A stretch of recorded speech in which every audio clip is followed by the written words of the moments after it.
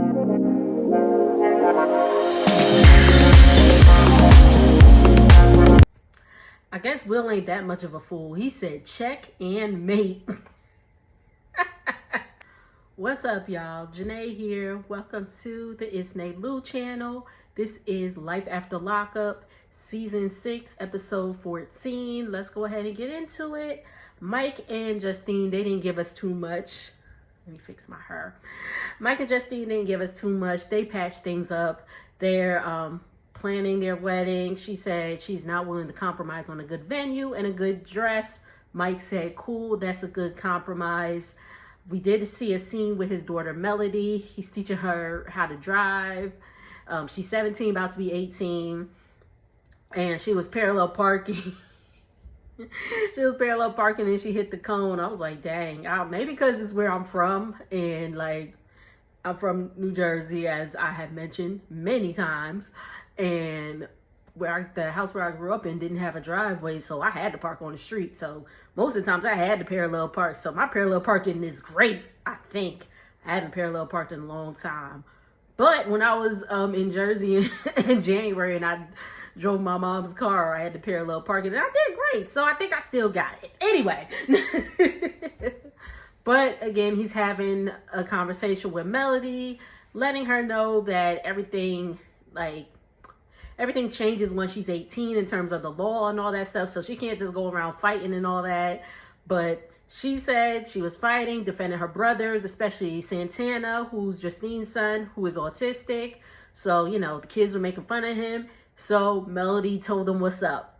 But Mike doesn't want to see her like go into a life of crime and things like that. So that's pretty much it with them.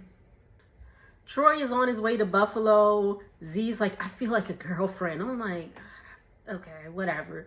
I'm like, I don't even like, whatever, Z. But so we see Miss Karen. Miss Karen is live and in the flesh. Again, they're looking for Troy's brother, Vaughn. And, you know, he's living here, there, anywhere. Sometimes he's staying with the mom. Sometimes he's not. So she's like, well, I haven't seen him. They have Troy and his mom have a confessional. And she's like, you want some weed? I said, one thing Miss Karen gonna do is have her edible. But anyway, so Troy meets up with his sister. I believe her name is Jackie. I think it's Jackie. They link up with Vaughn and they go to their oldest brother Tommy's gravesite. Tommy was unalived in 2008. That's when I graduated high school. Dang. But so yeah, it's been at that time 16 years, and they're having a moment at the gravesite, and the Vaughn is the youngest. Vaughn is 26, I believe he said. 26. So the brother was 10 when he was Vaughn was 10 when the brother was unalived. So he's just, you know, they get very emotional, very, very emotional. Everybody's crying and all that stuff. Even I got the tearing up. I was like, oh, Lord. I was like, Lord, Tony! I'm sorry. But no, for real, it was really emotional. And, you know, Vaughn seems to, you know, want to do right. So hoping the best for Vaughn. So Kiana finally comes out the bathroom and she leaves. I believe they were closing up for the day anyway, but she leaves. The producers ask her, you know, do you want to talk about what's going on? She's like, I'd rather not. I was like, oh crap, what's going on? Kiana gets home, tells the Madre to come in the room, says to take his mic off. They talk about what happened and all that stuff. So come to find out from Joella has filed we see Joella pulling up, or no, we see Joella holding her son at a car shop. We see a car, you know, on the thingies. And she said that she filed a police report on Kiana because she believes Kiana vandalized her car. Whoever did it wrote the words dumb hoe on the car and slashed all 4 of her tires. So Joella is pissed, so she filed a police report. There has not been any proof that Kiana has done so. But apparently, not apparently, but this is what it is. Joella had to pay like $625 for the tires, and I said, "Whoo, child," because I need new tires as we speak. I need new tires as we speak, and I'm just like, oh my God, I am not looking forward to paying that. But it is what it is. Although I think I got priced for like $400. Anyway, going off. But I got priced for like $4 or something. But anywho, I think her car, I think her tires were a little bigger than mine. Anyway, sorry, going off. Joella says she ain't been messing with nobody else but the Modric, so it has to be Kiana. And I'm like, ain't no dingaling in the world that good to, like, y'all got kids, like, come on now. Like, that's that shit you do in, like, yo, late teens, early 20s. Even then, I wasn't thinking about doing that. Come on. But Joella was like, "You want me just like the Modric do." I was like, oh my God. I said, all right, Joella, with your bad wig and your crooked glasses. Joella must got that. Sorry. Roger's going to talk to Joella about it. He said he's going to take matters into his own hands to fix the situation. I said, are you going to fix the situation with your dingaling? Because this seems to be what, why they beefing in the first place. So that ain't going to fix nothing, the Modric. Keep that in your pants. Anywho, he gets to Joella's house and he's asking, Joella, did he see her do it? And she's like, no, but, it'll get found out if that's what happened. And again, they're going back and forth. And Joella's like, don't bring her to my son's party. Do not ruin my son's party. And I said, well, dang, how much time has elapsed since episode 1 to now where we still talking about this baby party? The baby party ain't happened yet? What the hell? And if all this happened in like 2 days, that's crazy. But and he's like, we'll see you there. And he's like, dang, I wish I would have had another or chose another baby mama. I said, well, you finished in her, so you got to deal with it. So, but on some real, do y'all think Kiana did it? Drop down in the comments. She's acting like she didn't do it and all that stuff. And again, if it's going on in court and all that stuff, she really can't talk about it, I guess. But if she did, I think she did it. Because who else would do it? I don't think Joella would be dumb enough to, I was seeing some comments like, Joella did it to herself. Why would she vandalize her own car? Like, why would you do that? Like I just told y'all I need new tires. And seeing Joella paying $625 for new tires hurt my heart. So why would she vandalize her own car? Anyway, I usually leave this next couple for last, but one other couple just like had me crying. So let's talk about Brooke and JK. Brooke is about to go get her blood test done. She's asking her mom to ride with her because she's scared of needles. But I'm like, you got all these tattoos, but you scared of needles. Okay. Pardon me. But it usually be like that, though. So so the mama comes with her nephew, cute little baby. And so they're off to go get the blood test. JK's got a job now, and he's off the ankle monitor. He's pulling up to Alex's old nasty house. And she tells him to come in, and she's like, oh, I got something to talk to you about. And JK pulls his mic off. So after that, he left, the producers was like, so what'd you have to talk to Alex about? And he's like, that's between us and all that stuff. Hold on to that thought. Brooke's leaving Brooke's leaving I guess the doctor's office to give the blood. And she's all like, oh my God, they took so much blood out of... Whatever, Brooke. Stop being dramatic. So she leaves him a voicemail. She leaves him a voicemail like, oh, I'm just left to see if we're pregnant. So if we're pregnant, I'll let you know and you can figure it out. Thank you, F you. And the mama was like, well, that got the point across. So again, she's getting back to her house and we see Bonnie. Bonnie is moving out. Brooke threw her out because Bonnie can't keep her mouth shut. But again, Bonnie is JK's best friend. She not your friend. She's not your friend. So Brooke and the mama goes off. Mama leaves. Brooke and Bonnie are having a conversation. They're like, oh, like, thanks for leaving. And like, they going back and forth. And she's like, now, maybe if you like keep out of our business, we can have a normal relationship. And Alex is like, oh, word? I said, damn, Alex. Oh, word? And Alex was like, oh, well, you know what I just found out? JK. Well, she found out from Alex. My apologies. She found this out from Alex that, drum roll, that Alex just miscarried JK's baby. Oh my God. Oh my gosh. So, and then Brooke goes to say, like in her confessional, when she had him on the Life 360, that he was at Alex's house for 45 minutes. So that is enough time to... Oh my God.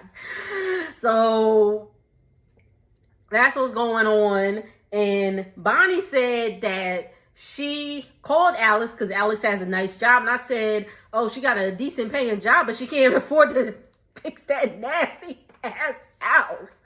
Oh my God, that house looks horrible. I'm sorry, but damn. But Alex is talking, I'm sorry. So Bonnie said that Alex just like dumped this information on her. She didn't go asking or anything like that. Alex just was like, well, yeah, I just miscarried JK's baby. And the timeline adds up because they were filming like 5 weeks after he got home from jail. And, that episode with him and Alex was like right after he got out of jail. So it's possible.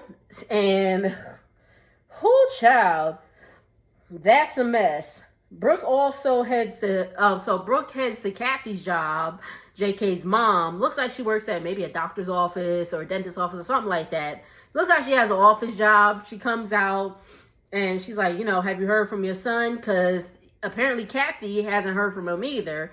And she's worried that he's on something because she has cameras in her house and recorded JK kind of looking like slumped and out of it and all that stuff.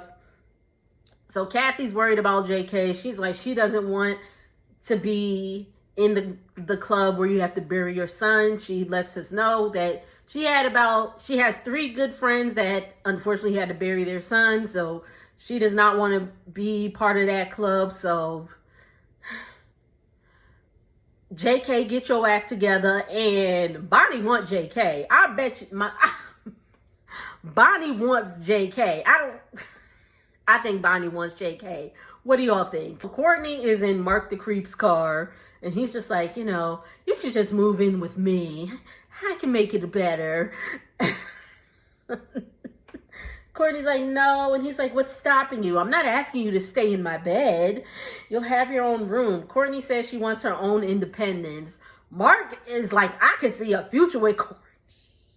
And I'm like, does Courtney know that? Because let Courtney tell it. Y'all ain't never had nothing. You ain't never even sniffed it.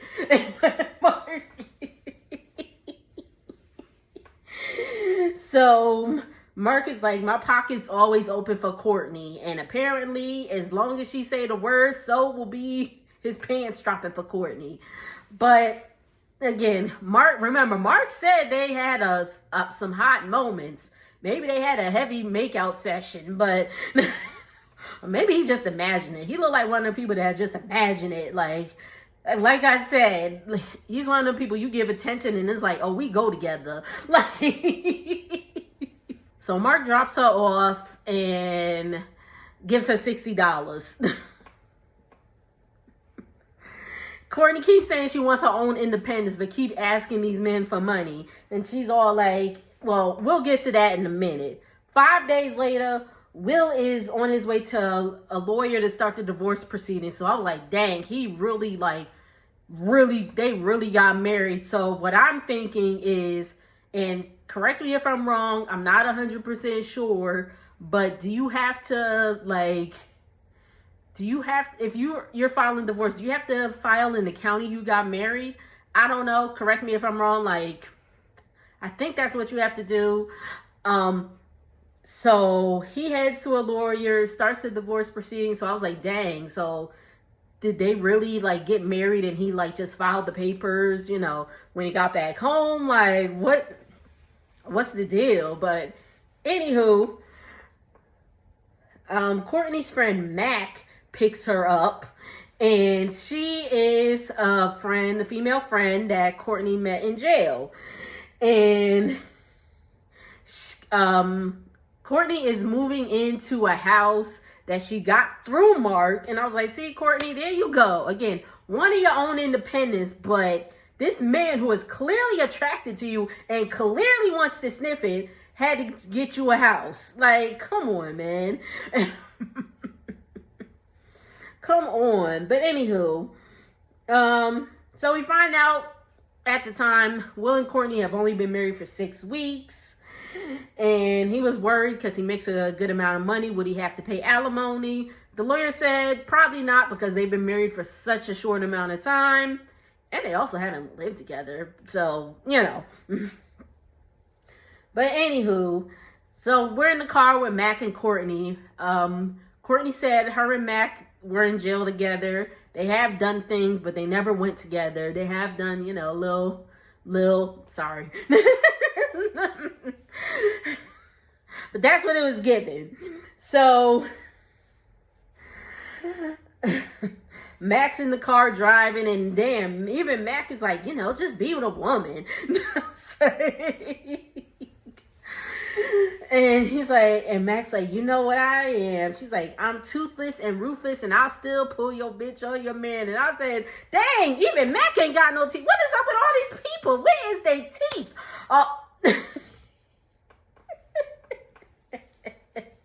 Where is the teeth? JK ain't got no teeth. Mac ain't got no teeth. What is going on? Brooke's little nephew, who's one, probably got more teeth than JK.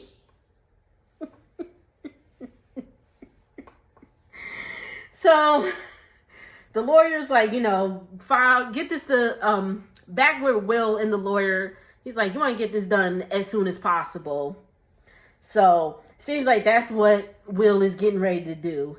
Courtney's telling Mac, you know what, let's go. I got $55.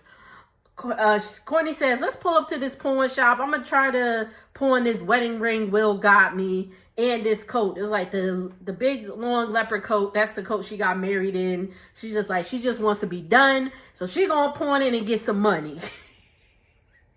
So she gets to the pawn shop and she put the ring down. She's like, I was told it's 2 carats and all that stuff. The lady already looking at her like, the lady's like, okay. She's like, so how much you want for it? And she's like, $20,000. And the lady was like, and Mac was like, you think you could get that much? And Brooke's like, a carat is worth $10,000. I'm like, even if Will did pay $20,000 for that ring, you're not gonna get that at a pawn shop. What? So the lady's like, I'll be right back. Let me get my diamond tester. You got the diamond tester to see if it's a real diamond or not. So she's like, all right, so this is what I'm going to do. I'm going to test the diamond. If it blinks and all that stuff, if it beeps and blinks, it's real. If it doesn't, it ain't real. So she puts the diamond to it and nothing. That's why Will was like, check and mate, bitch.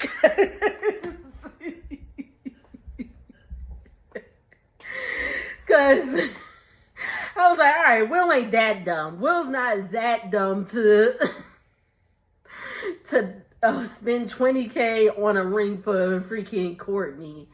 So the lady was like, this is costume jewelry. The ring did look a little cloudy, but she was like, this is costume jewelry. I could sell it for $6. And Courtney just had egg on her face. I was like, damn. And then she's like, well, what about this jacket? And she, the lady at the pawn shop was like, we don't really take clothes. So she's like, I don't take clothes, so, and I don't want this. So she walks out the pawn shop. She calls her mom and, excuse me, she's asking her mom for some money. She's like, you know, you don't even like call to check on me. You only call me when you need something. It's like, and she's like, well, I was in jail. And she was like, but you got out. You didn't even call me when you were out. So that's a no on mama. And she calls one more person. She's like, I have one more person that can help me out. She calls the person. Obviously the person didn't clear himself to, you know, be on the show because they didn't even leave the name. And you know, when they have phone calls, they got to put it on speaker. So she got the money and she's just like, you know, it's not my fault people want to give me money. And I'm like, Courtney, again, you keep saying, I want to be independent. I want to be independent. I want to be independent. But and again, if you want to use these dudes for the money, that's on them. That's on their dumb asses if they keep giving you money. But don't be screaming out independence, but yet you're like, I need $40. Like, come on, bruh. At the end of the episode, Will is packing up to go to Portland to serve Courtney them papers. Papers. That's it. This was a good episode. I liked it. I enjoyed it. That whole Courtney and Will thing had me crying, bro. That lady at the pawn shop said, I give you $6 for it. I'm like, shoot, she got 55. Give her $6.